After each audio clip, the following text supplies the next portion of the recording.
The Netting and Settlement Service of FICC's Government Securities Division (GSD) provides centralized, automated clearance and guaranteed settlement of eligible U.S. Treasury bills, notes, bonds, strips, and book entry non-mortgage-backed securities. As a part of its GFC repo service, GSD also processes transactions involving certain mortgage-backed securities. Alright guys, so everybody is talking about this. This was just filed November 14th, 2022. The category is a membership update, and if you come back over here to what we were just reading on, who can use this service of GSD? All eligible netting members of FICC's Government Securities Division may use netting and settlement service. Okay, well, what is interesting about this is that the firm Citadel Securities Institutional LLC just filed as a member right here, new participant in the netting system of the Government Securities Division of FICC, which is GSD, Citadel Securities International LLC, and the effective date, the effective with trade date, is Monday, November 21st of 2022. Now, the reason this is so important and everybody's talking about it is because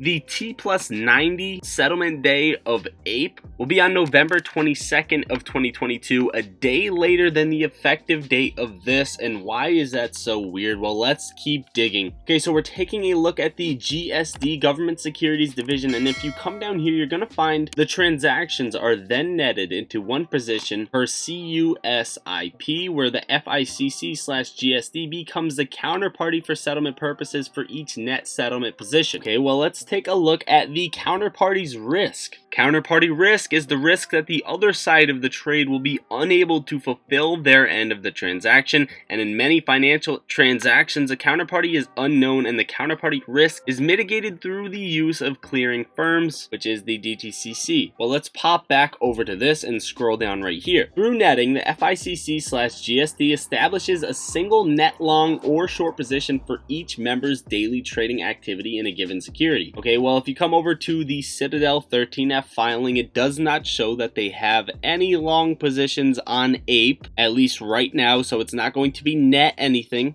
This is going to be a pure short position on APE that we know of as of right now. Well, let's pop back into this. The member's net position is the difference between all purchases and all sales in a given security. Yes, of course, the GSD replaces each net position with a settlement obligation for the scheduled settlement date, whereby the member settles with the GSD as a CCP. The GSD's netting system typically reduces the costs associated with security transfers by reducing the number of securities movements required to settle transactions. Okay, well, what is a CCP? A central counterparty clearing, also referred to as a central counterparty, is a financial institution that takes on counterparty credit risk between parties to a transaction and provides clearing and settlement services for trades in foreign exchange securities, options, and derivative contracts. CCPs, however, play an important role in effectively reallocating counterparty credit risks and liquidity risks in financial markets. However, as systemically important players,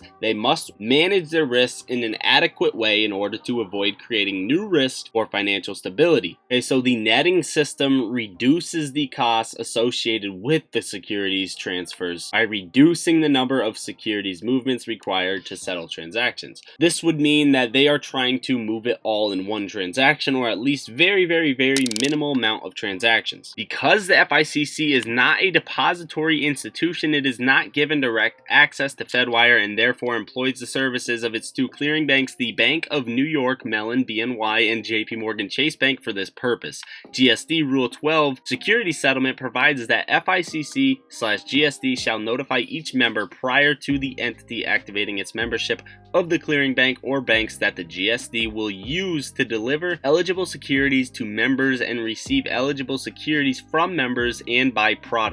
The types of securities that each such clearing bank will also deliver and receive. In turn, each member, prior to activating its membership, must notify the FICC/GSD of the clearing bank or banks that the member has designed to act on its behalf in the delivery of securities to the GSD and in the receipt of securities from the GSD. On each business day, the GSD makes available to each member output that provides information, name and reference number of the clearing bank, CUSIP number, settlement date, par value, final dollar value, and other formative descriptive of eligible netting security that the GSD deems sufficient to enable such member to settle its net settlement positions on that business day. Each member, based on the information provided by the GSD, then provides appropriate instructions to its clearing bank to deliver the GSD and or receive from the GSD on behalf of the member eligible, netting securities against payment or receipt at the appropriate settlement value. Well, if we come over here and look at what does the DTCC do, you will find out that they provide services for syndicated loans. A syndicated loan is a loan extended by a group of financial institutions to a single borrower. Syndicates often include both banks and non-bank financial institutions such as collateralized loan obligations, CLOs, insurance companies, pension funds, or mutual funds. There are four main types of syndicated loan facilities: a revolving credit, and if you come down here, a revolving credit line allows borrowers to draw down,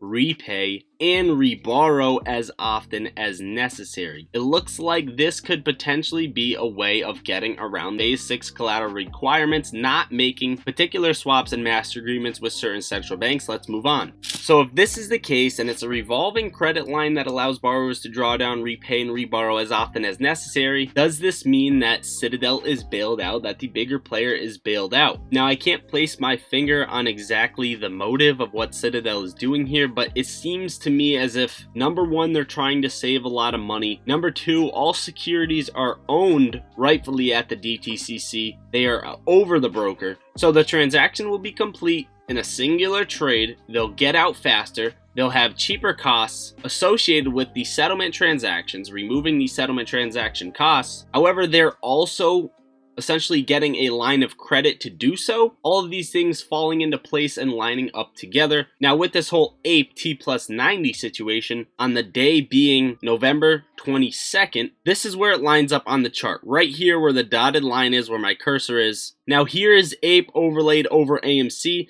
Now if we take a look at what this would look like with the drawings in, this is pretty interesting because it shows right where the algo is actually kicking in with AMC. Let me remove the percentages and zoom out for you guys. So this is exactly what it looks like, which is interesting to say the least, and I want your guys' thoughts on this overall. Let me know what you guys think in the comments down below. Hopefully you found value out of the video. This is super interesting, and I should have another AMC update video for you later like usual at market close. As always, guys, hit the like, hit that subscribe button, and get your free stocks plus free cash link down below for just signing up and depositing $1 into Moomoo. If you don't have this broker yet, just do that. It takes 5 minutes. I love you all. Lottery Stocks out.